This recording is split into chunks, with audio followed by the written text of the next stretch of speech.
Guys, this is step 5 of the 3x3x3 Rubik's Cube, and if you haven't seen my previous videos for this playlist, go ahead and I highly recommend you watch them because they're very useful towards getting towards this step.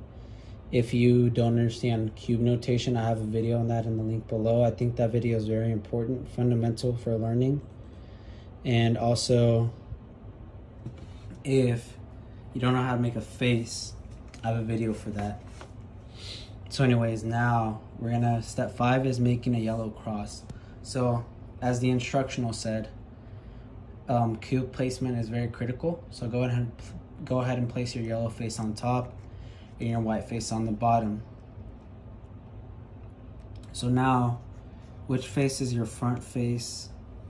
Now, there are 3 different cases. Case 1, you have no yellow pieces around the yellow center.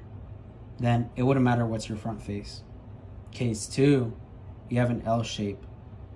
L shape does matter. When you have an L shape, go ahead and have your cube like this.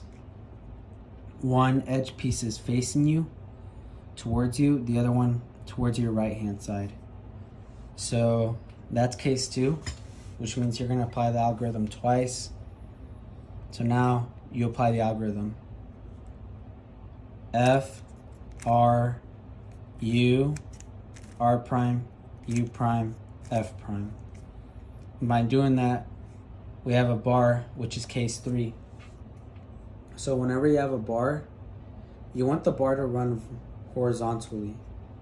You don't want the bar to run vertically, which is facing you, which you want them to be horizontal, left to right.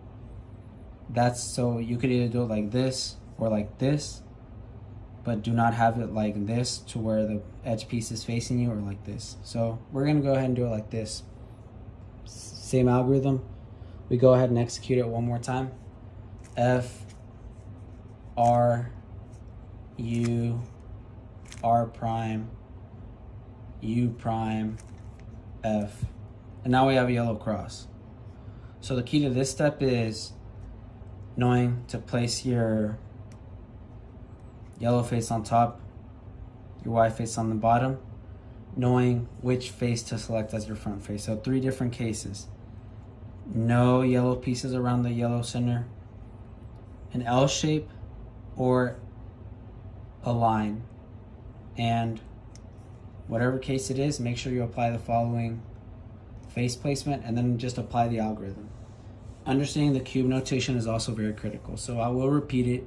If you do not understand Rubik's Cube notation, I have a link down below where I go over every Rubik's Cube notation on every cube. Highly recommend it for beginners. Makes it way easier when you can just follow algorithm, understanding what it means. All right, with that, if you see any value, go ahead and like and subscribe. Leave comments, feedback, anything you want down below. Thank you guys.